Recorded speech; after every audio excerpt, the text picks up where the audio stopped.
Hello, welcome to Healthy Happy Families with the Natural Parent. I'm Annaliese Jones. I'm a naturopath and medical herbalist, and today we're talking about DHA, which is part of what makes up omega-3. So omega-3 is made up of two things, EPA and DHA, and they both have big long names that don't matter. And DHA gets talked about a lot, probably, in these circles with mums and pregnancy and, parents, because it's very important in pregnancy and it's very important in infancy for brain development, and it's also one of those things that we tend to think about and utilize for children when there's any issues with learning or behavior, that kind of thing. So there's a little bit of confusion around how to take DHA or how to get enough DHA, and I just wanted to cover over that a little bit today, so hopefully we can clear that up for anybody. Obviously, it's important to get your DHA from food sources as much as possible. And the best places to get our EPA and DHA from, our omega-3, is from deep sea cold water fish, they say. So things like mackerel, tuna, salmon and sardines. Those are the best places for us to get concentrated EPA. DHA, sorry, that's what we're talking about. You get EPA as well, but the DHA is really the one that seems to be indicated to be helpful in those situations we talked about, like pregnancy. It's very helpful for baby's brain development, they say. And I think sometimes there's some talk about possibly that brain fog or nappy brain, which I hate that term, but there's some talk of that theoretically being because of the lack of DHA. So we put a lot of our own stored DHA into making a baby, and when we're breastfeeding, it draws on a lot of our stored DHA as well. So there is some talk that, baby might get what they need or everything that they can, and then mums sometimes will get a bit deficient, and that will impact their memory, that kind of thing. So DHA is important in pregnancy for that reason. In infancy, we do talk about it being important as well, so I always encourage people to bring fish in quite early on. It's often the last thing people do, but I always think it's really good to bring it in early, obviously taking into account allergies, that sort of thing.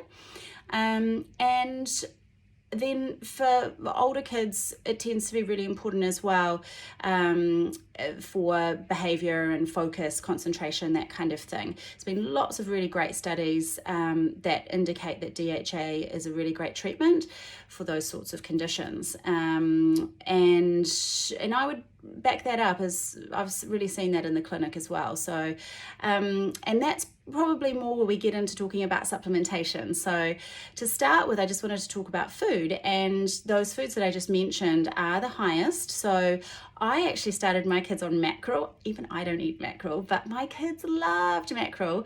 I think probably my 7-year-old's a little bit off it now, but my 3-year-old still loves it. My 7-year-old, when he was younger, loved it. That with broccoli and rice was one of his favorite meals ever, and it's cheap as chips too. So mackerel is really, really rich in omega-3 and therefore DHA.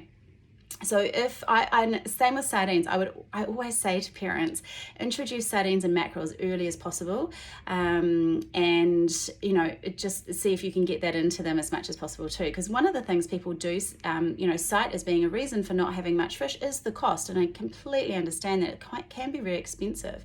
So something like a canned mackerel and tin sardines, fantastic.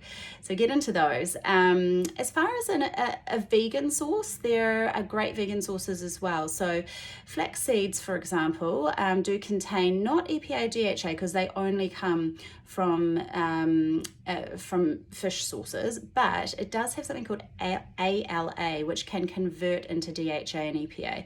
So only a small amount converts, but at least you're getting some. So if you are vegan, then I would recommend adding a bit of flaxseed oil in, using fresh flax seeds, using ground flax seeds, just getting them in wherever you can so that you're getting that ALA, which will convert to your DHA as well. So that's a good way to get it into yourself and children if they're not having fish. The other thing is seaweed. So the reason that fish, or the place that fish actually get their DHA content from, is actually from eating algae and seaweed. So eating that ourselves is a good idea as well. It obviously isn't, or it isn't as concentrated. You sort of need to eat a lot more than you would otherwise eat to get high amounts of DHA, but it's still definitely something that's worth having in your diet. So I'd really recommend that. All right, as far as supplementing goes, there are some situations where I recommend supplementing. So for example, if you're not eating any fish, also if you're having some of those issues I mentioned as far as memory problems, I mean, for outside of the categories I talked about, it's great for heart health and great for skin and eczema and all these other things as well, and memory and mental health.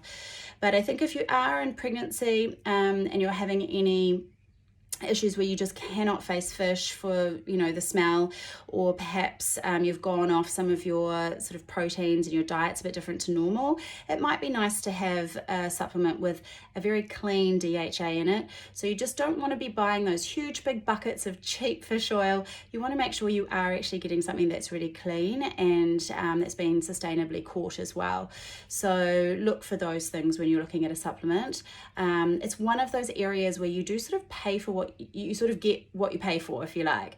For some things, price really doesn't matter, but when it comes to DHA and fish oil, I would recommend probably going for some of those more expensive brands if you feel you need to supplement. And then when it comes to littlies, it's really tricky. Like, there's lots of ones they don't like. What you might find is that going to a health store and finding a liquid one that has some kind of a flavor with it, you could mix that in with a little bit of yogurt or mashed banana or something. And if this is only obviously if you feel that they really are not having any fish, or that they really are showing signs of some of those symptoms that I mentioned earlier. If you have any questions, let me know. There is a little bit of a minefield. I think people are worried about, when it comes to fish, they're worried about a couple of things, sustainability. So I definitely look at some of the lists online for the foods to avoid, for the fish to avoid that are being overfished. I believe it's none of the ones I just mentioned that are high in DHA. And then the other thing people are worried about is mercury and heavy metal content, and that's definitely a concern. And that's really why we tend to recommend having fish only twice a week. So that would be enough to sort of get enough, but also then you're not having too much as far as those heavy metals go. DM me if you've got any questions. I hope you have a really wonderful day. Bye-bye.